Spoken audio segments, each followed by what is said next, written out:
करें शुरू। चलिए कैपिटल गेन सेक्शन बताओ कहाँ से कहाँ तक?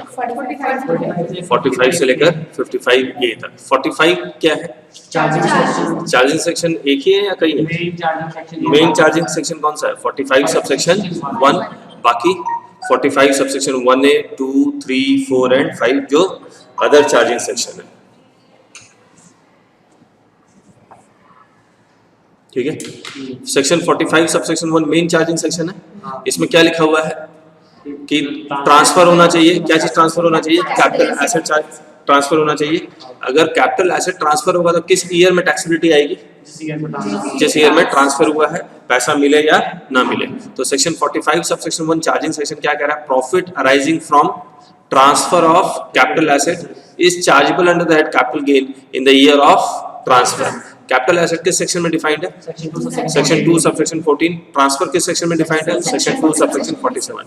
हमने इसका मैथमेटिकल फॉर्मूला क्या बनाया था? 45 subsection 1 equal to section 2 subsection 14 plus section 2 subsection 47 and YOC यानी कि year of chargeability equal to year of transfer. लेकिन इसके एक्सेप्शंस भी है। YOC is not equal to YOT।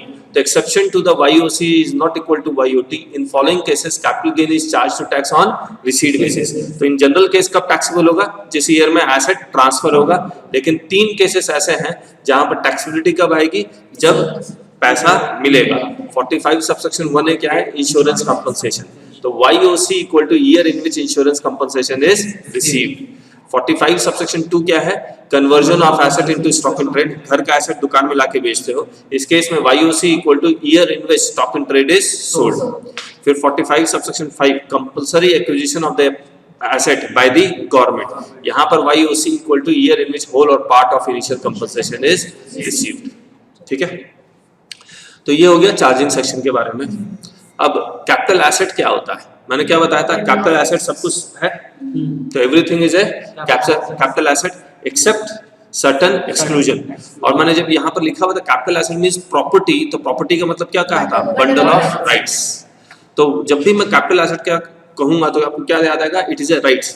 ये बंडल ऑफ राइट्स चाहे मूवेबल एसेट का हो या इमूवेबल एसेट्स का हो, पर्सनल यूज के लिए एसेट यूज कर रहे हो या बिजनेस यूज के लिए। तो capital asset means property of any kind, किसी भी तरह की, whether it means whether movable, immovable, personal use or business use. It means every kind of right is a capital asset. तो ये important है, every kind of right is a capital asset. ठीक है, तो अगर आपको रहने के लिए घर दिया गया है तो right to use that property is also a capital asset. Exclusion, 5 exclusion बताया था आपको। पहला क्या है? stock in trade, raw materials, consumable stores held for business. ये exclude क्यों किया गया है? क्योंकि इससे इसको बेच के जो इनकम आएगी वो PGBP हेड में जाएगी। फिर agricultural land situated in A rural area, और हमने अर्बन एरिया डिफाइन किया था।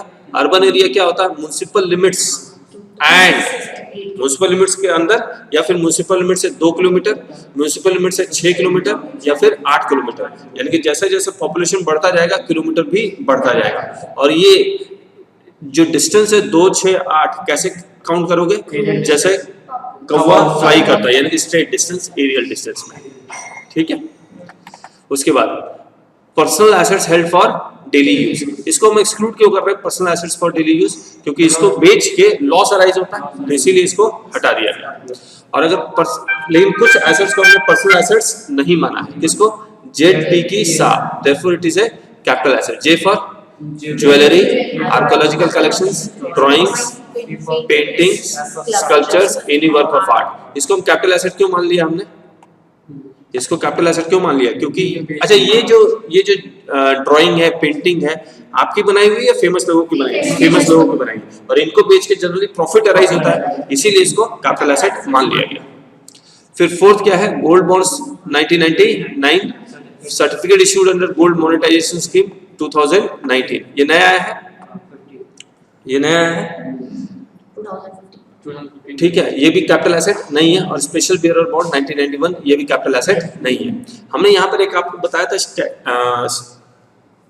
सोवरेन गोल्ड बॉन्ड, बताया था आपको।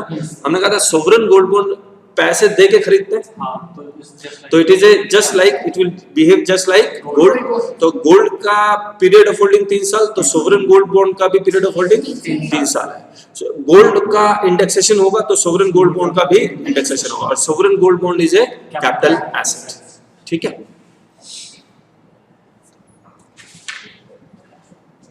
यहाँ पर आप लिख लेना, मैंने लिखा तो था, मुझे नजर क्यों नहीं आता।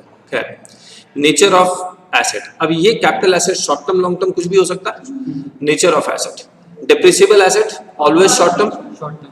फाइनेंशियल एसेट्स जो कौन कौन सा है, listed shares, listed bonds, government securities, units of equity oriented fund and zero coupon bond. इनका पीरियड ऑफ होल्डिंग क्या है, 1 साल। तो 1 साल या उससे कम है तो शॉर्ट टर्म, 1 साल से ज्यादा है तो लॉन्ग टर्म। फिर इक्विटी शेयर्स और preference shares of unlisted companies, ये कितना हो जाएगा, 2 साल। 2 साल या उससे कम है तो शॉर्ट टर्म, 2 साल से ज्यादा है तो लॉन्ग टर्म। और असेसमेंट ईयर 18-19 से इमूवेबल प्रॉपर्टी का भी, यानी कि लैंड और बिल्डिंग का भी पीरियड ऑफ होल्डिंग 2 साल कर दिया गया। ठीक है, other capital asset, other capital asset में बताइए कौन कौन सा आएगा, गोल्ड आ जाएगा, ज्वेलरी आ जाएगा, पेंटिंग आ जाएगा, है ना, वो सारे आ जाएंगे। और असेसमेंट 18-19 सॉरी, गोल्ड आ जाएगा, और क्या आएगा अदर कैपिटल एसेट्स में, गोल्ड, डायमंड, जेडपीपी की सा आ जाएगा। लैंड तो सर 2 इयर्स के उसमें, लैंड और बिल्डिंग तो 3 साल, हाँ लैंड और बिल्डिंग भी, अदर कैपिटल एसेट में लैंड और बिल्डिंग भी आएगा, लेकिन असेसमेंट ये 18-19 से लैंड एंड बिल्डिंग 2 साल वाले में आ जाएगा। ठीक है, ये लिखा हुआ है सर? नहीं तो नेक्स्ट ईयर के लिए ना, इसलिए लिखा नहीं है। नेक्स्ट ईयर आपके एग्जाम के लिए, जो 2017 में एग्जाम दे रहे हैं उनके लिए लैंड एंड बिल्डिंग कितना है, 3 साल। जो 2018 से एग्जाम देना शुरू करेंगे उनके लिए लैंड एंड बिल्डिंग का पीरियड ऑफ होल्डिंग क्या होगा, 2 साल होगा। Note, in computing the period of holding, the day the asset is transferred is excluded. अब सेक्शन 2 सबसेक्शन 47 क्या डिफाइन करता है, ट्रांसफर। हमने क्या कहा था, अगर आपके हाथों से चीज निकल गई है तो वो ट्रांसफर है। तो 2 पार्टी होना चाहिए, म्यूचुअल कंसेंट होना चाहिए, कंसिडरेशन होना चाहिए, तो ये सब है या नहीं है। फिर इसी को लेकर हमने डीम ट्रांसफर में आया था, जब भी कोई चीज मिसिंग हो, इसलिए हमने डीम ट्रांसफर का कॉन्सेप्ट भी बताया था। ट्रांसफर का मतलब sale, exchange, relinquishment of the asset. दूसरा, the extinguishment of any rights therein. इसका एग्जांपल क्या लेता है, extinguishment of any rights therein, insurance compensation, redemption of debentures, bonds, preference shares, ये सब extinguishment of any rights therein था। फिर compulsory acquisition of the asset by the government, conversion of asset into stock in trade. ये दोनों, compulsory acquisition of the asset by the government and conversion of asset into stock in trade, ये दोनों deem transfer में लिखा हुआ है, नहीं लिखा हुआ है। कंपल्सरी एक्विजिशन डीम ट्रांसफर में क्यों लिखा हुआ है, क्योंकि म्यूचुअल कंसेंट एब्सेंट है। और conversion of asset into stock in trade क्यों लिखा हुआ है, क्योंकि 2 पार्टी नहीं है। आप ही का एसेट आप घर से लाके दुकान में लाके बेच रहे हैं, या फिर आप बैलेंस शीट में इन्वेस्टमेंट को क्या दिखला रहे हैं, करंट एसेट। फिर 5th, possession of any immovable property in part performance of contract। possession of any immovable property in part property, यानी कि आपको चाबी मिल गई है, पोसेशन मिल गया, रजिस्ट्री नहीं हुई है, तो जो YOC इक्वल टू YOT होगा, वो जिस दिन चाबी मिली है, जिस ईयर में चाबी मिली है, उस ईयर में टैक्सेबिलिटी हो जाएगी, रजिस्ट्री भले बाद में। 6th, any transaction which has the effect of transferring or enabling the enjoyment of any immovable property। ठीक है, और लास्ट, और ये any transaction enabling the enjoyment of, ये लीज ट्रांजैक्शन वाला जो 12 साल वाला था। मैच्योरिटी और redemption of zero coupon bond. ठीक हो गया। सेक्शन 47 क्या है, what is not transfer, gift, will और inheritance of property is not treated as transfer. और मैंने आपको रीजनिंग बताई थी, इसको ट्रांसफर क्यों नहीं मानते। अगर मान लेंगे तो प्रॉब्लम आ जाएगी या नहीं आ जाएगी। एक तो मेरे हाथों से एसेट भी निकल गया, ऊपर से आप टैक्स भी मांगे, तो उसको डिफर करने के लिए सिर्फ लायबिलिटी क्या हुई है, डिफर हुई है। जब गिफ्टेड एसेट बिकेगा, जो मुझे विल में जो एसेट मिला वो जब बिकेगा, जिस ईयर में बिकेगा उस ईयर में टैक्सेबिलिटी हो जाएगी। इन कॉस्ट ऑफ एक्विजिशन कौन सा लेंगे, प्रीवियस ओनर का। पीरियड ऑफ होल्डिंग कहां से काउंट करेंगे, प्रीवियस ओनर से। तो कुछ फर्क पड़ नहीं रहा, सिर्फ इंडेक्सेशन में फर्क पड़ेगा। Index value of transfer year divided by index value of acquisition year in which the assessee first acquires the asset. ठीक है, okay. Section 48, computation of short term capital gain. अब capital receipt minus capital expenditure.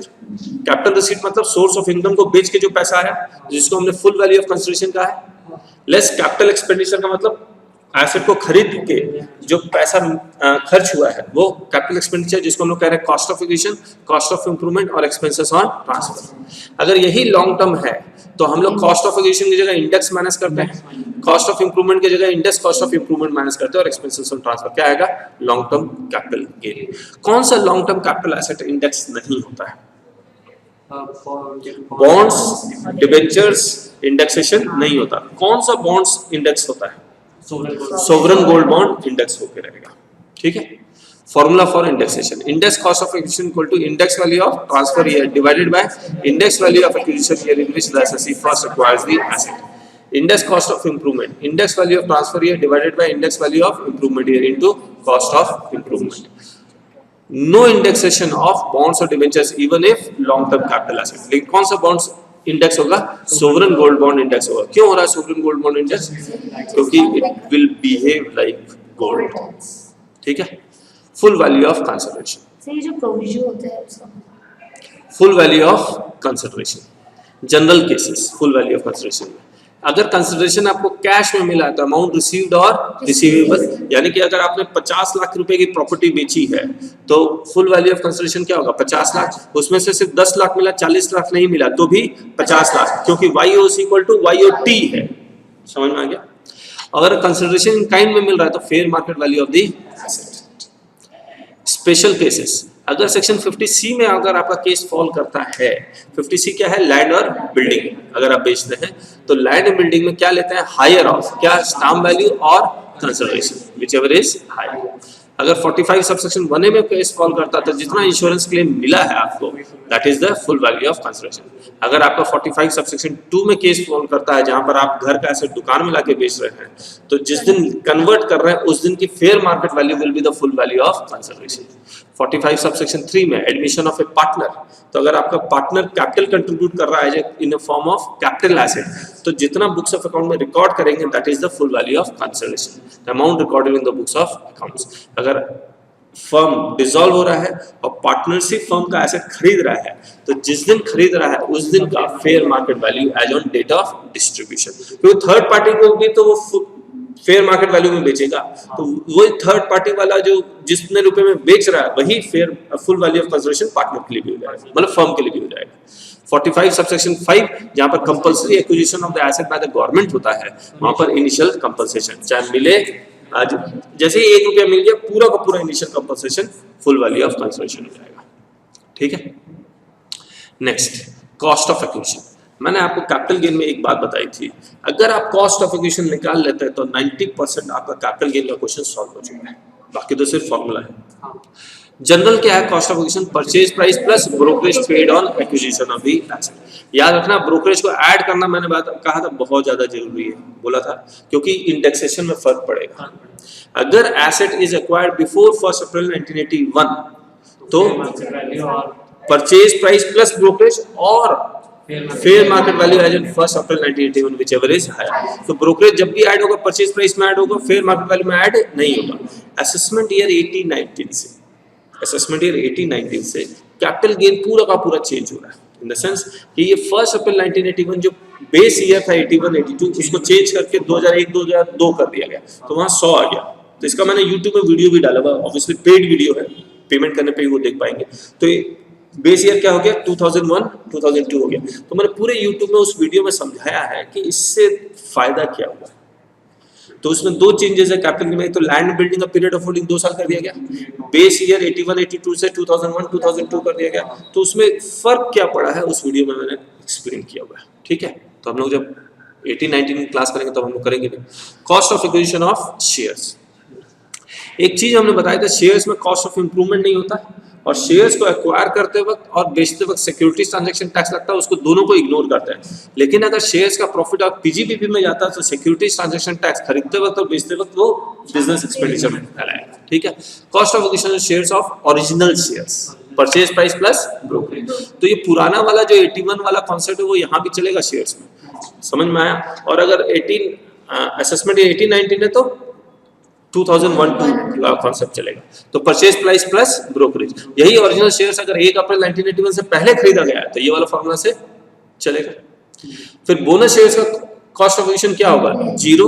लेकिन अगर bonus share का allotment 1 April 1981 से पहले हुआ है तो 0 और फेयर मार्केट वैल्यू ज्यादा कौन सा होगा फेयर मार्केट वैल्यू, तो फेयर मार्केट वैल्यू लिख दिया। और 18-19 के लिए यही हम लोग डेट 1 अप्रैल 2001 लिख देंगे, ठीक है। राइट शेयर्स 2 लोगों के लिए, एग्जिस्टिंग शेयर होल्डर तो कंपनी से डायरेक्ट खरीद लेगा तो purchase price paid to the company. New shareholder है तो वो सबसे पहले right to subscribe for the share खरीदेगा। और right to subscribe for the share क्या कैपिटल एसेट है? यस, क्योंकि capital asset means property of any kind, property means rights, bundle of rights. तो वो सबसे पहले इस एग्जिस्टिंग शेयर होल्डर से राइट खरीदता, फिर कंपनी को भी पैसा देगा शेयर्स खरीदने के लिए। तो जो एग्जिस्टिंग शेयर होल्डर से शेयर्स नहीं खरीद रहा है right shares, right to subscribe खरीद रहा है, तो price paid to the renouncer and plus price paid to the company, ठीक है। और कंपनी राइट शेयर जब इश्यू करती है तो एग्जिस्टिंग शेयर होल्डर को एक कागज भेजती है जिसमें लिखा होता है कि आप इतने शेयर्स सब्सक्राइब करने का राइट है, इतना रुपया लगेगा। तो वो कागज ही कोई हम लोग राइट शेयर एंटाइटलमेंट बोलते हैं, जिसका कॉस्ट ऑफ एक्विजिशन 0 होगा। और ये मुझे पूरा समझाने के लिए हमने एक आधे घंटे का एक गेम भी खेला था आपके साथ, उससे पूरी तरह से क्लियर हुआ गया था। आइए ना, cost of acquisition of self generated assets. ना सेल्फ जनरेटेड एसेट्स का मैंने आपसे एक डायग्राम बनाया था जहां पर कहा था कि आप अपने एक लोगो बनाओ, तो लोगो बनाने में कोई खर्च नहीं हुआ था, इसलिए मैंने कहा था वो लोगो आपका है और इसका कॉस्ट ऑफ एक्विजिशन 0 होगा, ठीक है। तो नोट, अगर यही सेल्फ, अच्छा मैं पहले कौन से सेल्फ जनरेटेड एसेट्स का कॉस्ट ऑफ एक्विजिशन नील किया गया? Brand name and trademark associated with the business, not of profession. मैंने इसकी पूरी रीजनिंग दी थी क्लास में, अगर आपको याद होगा तो, है ना। तो brand name and trademark associated with the business, cost of acquisition nil, और ये इंप्रूव नहीं हो सकता, इसलिए cost of improvement not applicable. Tenancy rights, cost of acquisition nil, improve नहीं हो सकता, इसलिए cost of improvement not applicable. Goodwill of a business not of a profession, cost of acquisition nil, और ये इंप्रूव हो सकता है, इसलिए कॉस्ट ऑफ इंप्रूवमेंट भी नील। राइट टू मैन्युफैक्चर, प्रोड्यूस और प्रोसेस एनी आर्टिकल और थिंग फॉर ए कंसिडरेशन, जिसको हम पेटेंट कहते हैं, पेटेंट का कॉस्ट ऑफ एक्विजिशन नील है और इंप्रूव हो सकता है, इसलिए ये भी cost of improvement nil. Right to carry on any business और प्रोफेशन, ये प्रोफेशन अब ऐड किया गया है, इसका भी कॉस्ट ऑफ एक्विजिशन और कॉस्ट ऑफ इंप्रूवमेंट नील है। यही brand name, trademark, tenancy rights अगर खरीदा गया है तो जितने रुपए में खरीदा गया that will be the cost of acquisition, ठीक है। और जिसका कॉस्ट ऑफ एक्विजिशन ही निकालना मुश्किल है तो उसका फेयर मार्केट वैल्यू ऑब्वियसली और मुश्किल होगा, इसलिए fair market value as on 1 April 1981 is ignored even if purchase from outside, ठीक है। Next, section 49 subsection 1 deemed cost of acquisition. अगर आपने कोई एसेट गिफ्ट के थ्रू, विल के थ्रू एक्वायर किया है तो कॉस्ट ऑफ एक्विजिशन क्या होगा? Cost to the previous owner. अभी हमने समझाया था, in case the asset is acquired through a mode given in section 47। What is 47? What is not transfer. इसमें हमने 3 एग्जांपल लिए थे, गिफ्ट, रिलेटिव और विल। रिलेटिव लिखा हुआ, गिफ्ट, विल और इनहेरिटेंस, यहां से रिलेटिव काटना होगा आपको। Then cost of acquisition is cost to the previous owner. Previous owner is the person who acquires the asset by paying the price. जिसके पॉकेट से पैसा निकला है, that person is the previous owner. Period of holding shall be computed from the date the previous owner acquires the asset. इसके बाद 49 subsection 4 deemed cost of acquisition where value is taxed under the head other sources. अगर gift है non relative को और भी बहुत सारे condition अगर सेटिस्फाई कर जाते हैं तो अदर सोर्सेस में जो सेक्शन 56 सबसेक्शन 2 है, परचेजर के हैंड में या जिसको गिफ्ट मिला उसके हैंड में वो अमाउंट टैक्सेबल हो जाता है। अगर वो अमाउंट ऑलरेडी टैक्स हो चुका है तो प्रीवियस ओनर का कॉस्ट ऑफ एक्विजिशन नहीं लेंगे, जितना अमाउंट अदर सोर्सेस में टैक्स हो चुका है that will be the cost of acquisition. तो in case of land and building is gifted and section 56 subsection 2 clause 7 is applicable, then cost of acquisition is amount tax under the head other sources. In case land and building is sold and section 56 subsection 2 clause 7 is applicable, then cost of acquisition is purchase price plus amount tax under the head other sources. यानी कि अगर stamp duty value 10 lakh है, 10 लाख रुपए का asset आप 2 लाख रुपए में खरीदते हैं तो 2 लाख रुपए का परचेज प्राइस हो गया, प्लस जो डिफरेंस है वो 50,000 से एक्सीड कर रहा है, यानी कि 8 लाख क्या हो जाएगा? Amount tax under the head other sources. Total कितना हो जाएगा cost of acquisition? 10 lakh. In case of ZPB की सास, J for jewellery, archaeological collection, drawing, painting, Boolean, sculptures, any work of art, shares and securities is gifted and section 56 subsection 2 clause 7 is applicable, then cost of acquisition is amount tax under the head other sources. In case ZPB की सास is sold and section 56 subsection 2 clause 7 is applicable, then cost of acquisition is purchase price plus amount tax under the head other sources. तो हमने इसके बहुत सारे cases भी किए थे आपके साथ क्लास में। Expenses on transfer. Expenditure incurred on transfer of asset, that example brokerage on transfer of asset etc. However, securities transaction tax is ignored. तो securities transaction tax acquisition के वक्त और transfer के वक्त दोनों वक्त इग्नोर करेंगे, ठीक है। चलिए हो गया। Special cases of computation deem transfer, कितने केसेस बताए थे आपको? 45 सबसेक्शन 1A 2 3 4 एंड 5, 5 केसेस ये। और छठा केस जो मेन, पहला केस मेन चार्जिंग सेक्शन था, मैंने कहा था मेन दरवाजा वही है, ये छोटे छोटे खिड़की है जिसके अंदर आप कैपिटल गेन के घर के अंदर आ सकते हैं। 45 सबसेक्शन 1A का टाइटल क्या है? Insurance claim on destruction of asset. Supreme court ने क्या कहा था? डिस्ट्रक्शन ऑफ एसेट के बाद ट्रांसफर हो रहा है, इसलिए it is not treated as transfer. तो लॉ को अमेंड किया गया और कहा गया इट इज डीम्ड ट्रांसफर, ठीक है। फुल वैल्यू ऑफ कंसिडरेशन क्या लोगे? Insurance claim. जैसे ही एसेट डिस्ट्रॉय हो गया वैसे ही क्या आपको पैसा मिल जाता है? नहीं मिलता। वो कब मिलता है? बाद में मिलता है। इसीलिए YOC is equal to year of receipt of insurance claim, यानी कि liability of capital gain is postponed to a later date when insurance claim is received. और इंश्योरेंस क्लेम कभी भी इंस्टॉलमेंट में नहीं मिलता, हमेशा एक साथ मिलता है, इसीलिए वो चक्कर ही नहीं है। इंडेक्सेशन, लेकिन ट्रांसफर तो जैसे डिस्ट्रॉय हो गया वैसे ही हो गया। तो इंडेक्सेशन क्या है? इंडेक्स वैल्यू ऑफ ट्रांसफर ही है, तो year of destruction to year of acquisition. उसके बाद 45 सबसेक्शन 2, घर का एसेट दुकान में लाके बेच रहे हो, title conversion of capital asset into stock and trade. Full value of consideration क्या लोगे? Fair market value as on date of conversion. और YOC equal to year of sale of stock and trade. यहाँ भी liability of capital gain is postponed to a later date, YOC is not equal to YOT। और ऐसा क्यों कर रहा है कि जैसे ही दुकान में लेके आया वैसे तो उसके पास पैसे आए नहीं है, तो बोला कि ठीक है जब बेच दोगे तब टैक्सेबिलिटी आएगी, ठीक है। और इंडेक्सेशन, लेकिन जैसे ही दुकान में लेकर आया वैसे ही ट्रांसफर तो हो गया, तो index value of transfer year यानी कि year of conversion to year of acquisition. 45 subsection 3, admission of A partner. तो और इसमें फुल वैल्यू ऑफ कंसिडरेशन क्या लेंगे? Amount recorded in books of accounts, यानी कि फर्म जितने रुपए में खरीदेगा उतना ही तो अमाउंट रिकॉर्ड करेगा, कम रिकॉर्ड करेगा नहीं। क्यों नहीं करेगा? इससे पार्टनर को नुकसान होगा, उसको इंटरेस्ट का नुकसान होगा, प्रॉफिट शेयरिंग रेशियो का नुकसान होगा। इसीलिए इसमें कोई डर नहीं है, जितना अमाउंट रिकॉर्ड करेगा वही हो जाएगा। तो amount recorded in the books of account. और YOC equal to YOT, year of transfer to year of acquisition. तो बड़ा ये प्लेन केस है। 45 सबसेक्शन 4, रिटायरमेंट ऑफ पार्टनर और डिसोल्यूशन ऑफ फर्म। और यहाँ पर क्या लेंगे? Fair market value as on date of distribution, YOC equal to YOT, year of distribution to year of acquisition. इसके बाद 45 सबसेक्शन 5, कंपल्सरी एक्विजिशन।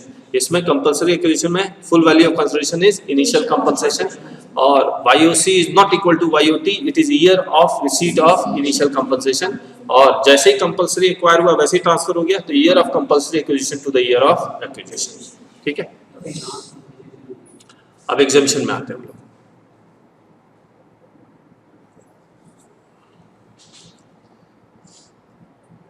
एक मिनट, आइए एग्जामिशन कहां से कहां तक है? सेक्शन 54 टू 54G, ठीक है। इसमें हम लोग जो शॉर्ट फॉर्म यूज कर रहे हैं, AE for actual exemption, YOC equal to year of chargeability, TE for temporary exemption. और एक्चुअल एग्जामिशन कब मिलता है? जब आपने एसेट एक्चुअली खरीद लिया है। और टेम्पोररी एग्जामिशन अगर आप डिपॉजिट के बेसिस पे एग्जामिशन क्लेम कर रहे हैं। YOT equal to year of transfer, ZD क्या है? Date of sale of original asset. ये जीरो डेट, ZD मतलब जीरो डेट, तो जीरो डेट से 2 साल के अंदर, जीरो डेट से 3 साल के अंदर, जीरो डेट से 1 साल पहले, तो उससे काउंट करना आसान होगा। जीरो डेट से 6 महीने का भी पीरियड है। हम लोग ने जो पूरा का पूरा एग्जामिशन किया था, वो हमने जो बेस बनाया था, सबसे पहले title, 4 condition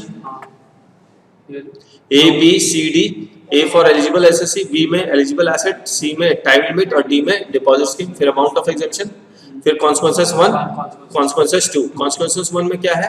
temporary exemption withdraw होगा जो डिपॉजिट के बेसिस पे आपने क्लेम किया है। और कॉन्सिक्वेंसेस 2 में एक्चुअल एग्जेम्पशन विड्रॉ होगा जो आपने एसेट खरीदने पे आपने एग्जेम्पशन क्लेम किया है, ठीक है। और अदर पॉइंट्स। सबसे पहले हम लोग 54 देखते हैं, सेक्शन 54। टाइटल क्या है? घर बेचो, घर खरीदो या कंस्ट्रक्शन कंप्लीट करवाओ। तो RHP transferred anywhere in the world, RHP transfer anywhere in the world, और RHP should be acquired in India. एक या एक से ज्यादा? सिर्फ एक, ठीक है। तो अगर आप कमर्शियल हाउस प्रॉपर्टी बेच के रेजिडेंशियल हाउस प्रॉपर्टी खरीदेंगे तो 54 का एग्जाम्पशन नहीं मिलेगा। लेकिन कौन सा एग्जाम्पशन मिलेगा? 54F का। ठीक है। अर्बन एग्रीकल्चर लैंड बेच के रेजिडेंशियल हाउस प्रॉपर्टी खरीदोगे तो एग्रीकल्चर लैंड बेच के रेजिडेंशियल हाउस प्रॉपर्टी बेचोगे तब भी 54 नहीं मिलेगा। कौन सा मिलेगा? 54 है। यूके की प्रॉपर्टी बेच के इंडिया में प्रॉपर्टी खरीदोगे तो 54 का एग्जेम्पशन मिल जाएगा। यानी कि जो बेच रहे हैं वो residential house property plus long term capital asset पूरी दुनिया में कहीं भी हो, लेकिन जो खरीद रहे हैं, जो कंस्ट्रक्शन कंप्लीट करवा रहे हैं वो residential house property which should be situated in India, वो भी एक सिंगल। एक से ज्यादा खरीदोगे तो आपको दूसरे घर का एग्जेम्पशन नहीं मिलेगा। ठीक है। कंडीशंस, इसका एग्जेम्पशन किसको मिलेगा? इंडिविजुअल और एक्सचेंज को रहने के लिए इन्हीं को चाहिए। Eligible asset which is being transferred, कौन सा? RSP plus long term capital asset. ये लोकेटेड इन इंडिया नहीं होगा, located anywhere in the world कर लो।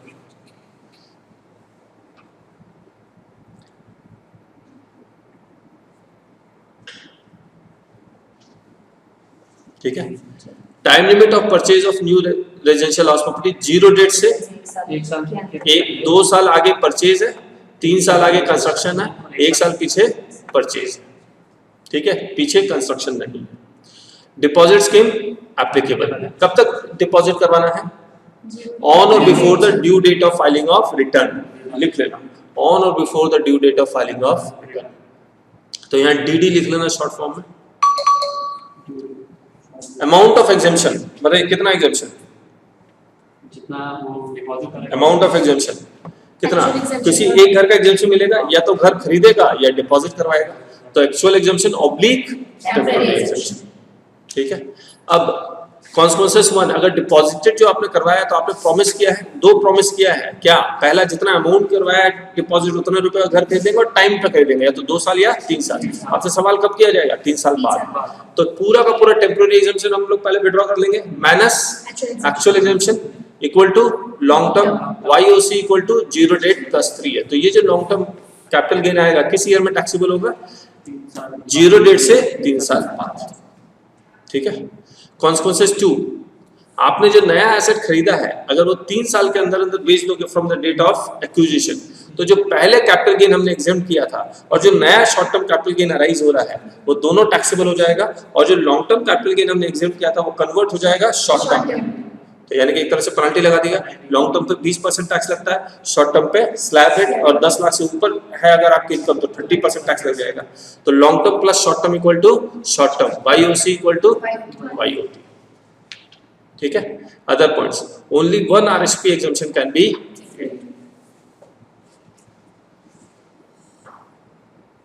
54B, 54B क्या है? अर्बन एग्रीकल्चरल लैंड बेचोगे और खरीदोगे क्या? अर्बन एग्रीकल्चर लैंड या रूरल एग्रीकल्चर लैंड? यहाँ पर रूरल एग्रीकल्चर लैंड बेच के क्या होगा? कैपिटल एसेट ही नहीं है तो कैपिटल गेन ही अराइज नहीं होगा, तो एग्जेम्पशन का कोई मतलब नहीं बनता। ठीक है। कंडीशंस, एलिजिबल एसएससी किसको एग्जेम्पशन मिलेगा? इंडिविजुअल ऑब्लिक HUF को। कौन सा एग्रीकल्चर लैंड बेचेगा? Urban agriculture land. कितना साल पुराना? कम से कम 2 साल पुराना, और अगर 2 साल और 3 साल के बीच में है तो शॉर्ट टर्म, और 3 साल से पुराना है तो लॉन्ग टर्म। और यही अगर असेसमेंट ईयर 18-19 चला गया तो तब तो लैंड और बिल्डिंग का 2 साल है ही, तो यहाँ पर शॉर्ट टर्म का मतलब ही नहीं बनेगा, सिर्फ लॉन्ग टर्म ही बनेगा। Time limit of purchase of new asset 0 date से 2 साल परचेज, क्योंकि कंस्ट्रक्शन है नहीं इसलिए 3 साल का पीरियड नहीं है, तो प्लानिंग नहीं करना इसलिए 1 साल पीछे नहीं जाना। डिपॉजिट स्कीम एक्चुअल, और एक से ज्यादा एग्रीकल्चर लैंड खरीद सकते हैं, तो आपको एग्जेम्पशन कितना मिलेगा? Actual exemption plus temporary exemption. Consequences 1, deposited scheme, वही फॉर्मूला सेम रहेगा, temporary exemption minus actual exemption equal to short term oblique long term. अगर ओरिजिनल एसेट शॉर्ट टर्म है तो ये भी short term, original asset long term है तो ये भी लॉन्ग टर्म, और नेक्स्ट ईयर से लॉन्ग टर्म ही रहेगा। YOC equal to 0 date plus 2 years.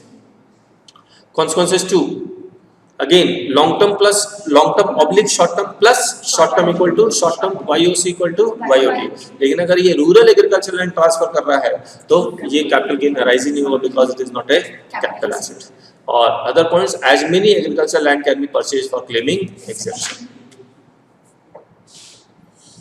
54 EC, 54 EC क्या है? Any long term capital asset transfer to specified assets acquired, और कौन सा है? Shares, bond, debentures of national highway authority of India या रूरल इलेक्ट्रिफिकेशन कॉर्पोरेशन लिमिटेड, और इनका lock in period कितना है? 1 साल।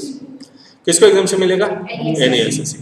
क्या चीज बेचेगा? Any long term capital asset, यानी कि रेजिडेंशियल हाउस प्रॉपर्टी बेचो, अर्बन एग्रीकल्चर लैंड बेचो, गोल्ड डायमंड कुछ भी बेचो, लेकिन ये NHAI और RECL के शेयर्स बॉन्ड्स खरीदो। कितने महीने के अंदर? 0 डेट से 6 महीने। डिपॉजिट स्कीम एप्लीकेबल नहीं है तब तक तो ड्यू डेट आ जाएगा 6 महीने में। एक्चुअल एग्जम्पशन कितना मिलेगा? Actual exemption maximum 50 lakh in 2 financial year को मिला के। कॉन्सिक्वेंसेस 1 एप्लीकेबल नहीं है क्योंकि डिपॉजिट स्कीम एप्लीकेबल नहीं है। कॉन्सिक्वेंसेस 2 एप्लीकेबल है।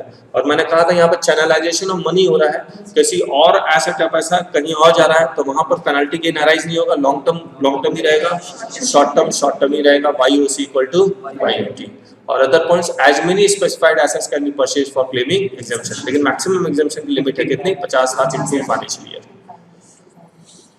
54F, any long term capital asset other than RSP transferred और RSP एक्वायर्ड। ठीक है, तो यहाँ पर कोई भी लॉन्ग टर्म कैपिटल एसेट बेच सकता है अदर देन RSP। अगर RSP बेच के RSP एक्वायर करेगा तो 54 ही आ जाएगा। किसको एग्जम्पशन मिलेगा? इंडिविजुअल और HCF को। क्या चीज बेचेगा? Any long term capital asset other than RSP, और कहीं भी लोकेटेड हो, एनीवेयर इन द वर्ल्ड। और यहाँ पर वही सेम है, 0 डेट से 2 साल आगे, 3 साल आगे और 1 साल पीछे। डिपॉजिट स्कीम एप्लीकेबल है। ठीक है, एग्जम्पशन कितना मिलेगा? यहाँ पर प्रोपोर्शनल एग्जम्पशन मिलेगा। अब प्रोपोर्शनल एग्जम्पशन कैसे? Long term capital gain divided by net sale consideration into RSP। और हमने सिंपली बताया था एसेट बेच के 10 lakh 1000 sale consideration, expenses on transfer 1000, net sale consideration कितना आया? 10 lakh minus Indus cost of acquisition 2 lakh है, तो लॉन्ग टर्म कैपिटल गेन कितना आया? 8 लाख। अब आपको 8 लाख का अगर एग्जम्पशन चाहिए तो आपको एसेट कितने रुपए खरीदना पड़ेगा? 10 लाख का खरीदना पड़ेगा। तो मैं समझ में आया? लेकिन अगर आप 10 लाख रुपए का एसेट खरीदते हैं तो 10 लाख से कम का एसेट खरीदते हैं तो प्रोपोर्शन मिलेगा। कितना proportion? Long term capital gain divided by net sale consideration, यानी कि 8 lakh divide by 10 lakh into 100 कितना आता है? 80%। आपको एग्जम्पशन 80% मिलेगा। तो long term capital gain divided by net sale consideration into RSP। Consequences 1, temporary exemption minus actual exemption, इसका proportion 80% equal to long term capital gain आ जाएगा। YOC equal to 0 date plus 3 years. Consequences 2, यहाँ भी channelisation of money हो रहा है, long term ही रहेगा, शॉर्ट टर्म ही रहेगा, YOC equal to YOT। Other points, सिर्फ एक ही घर का एग्जम्पशन क्लेम कर सकता है, लेकिन अगर उसने 2 साल या 3 साल के अंदर और एक घर खरीद लिया तो जो पहले घर का एग्जम्पशन मिला था वो विड्रॉ हो जाएगा। और जिस दिन वो अदर देन RSP बेच रहा है, यानी कि 0 डेट को, उसके पास ऑलरेडी 2 घर है तो तीसरे घर का एग्जम्पशन क्लेम नहीं कर सकता। ठीक है। 54GA, 54GA में टाइटल क्या है? Acquired land, building, plant, machinery transfer, यानी कि ऑफ इंडस्ट्रियल अंडरटेकिंग, है ना। तो ये अर्बन एरिया में फैक्ट्री है, अर्बन एरिया का लैंड, फैक्ट्री का लैंड, अर्बन एरिया का फैक्ट्री का प्लांट मशीनरी बेचता है और स्पेशल इकोनॉमिक जोन में लैंड, बिल्डिंग, प्लांट मशीनरी खरीदता है तो 54GA का एग्जम्पशन मिल जाएगा। इसका मतलब shifting of industrial undertaking from urban area to special economic zone. किसको एग्जम्पशन मिलेगा? NESSC। क्या चीज बेचेगा? Land, building, plant of urban area. और यहाँ पर 0 डेट से 3 साल आगे परचेज कंस्ट्रक्शन दोनों है, 1 साल पीछे परचेज कंस्ट्रक्शन दोनों है। Deposit scheme applicable, exemption actual plus temporary.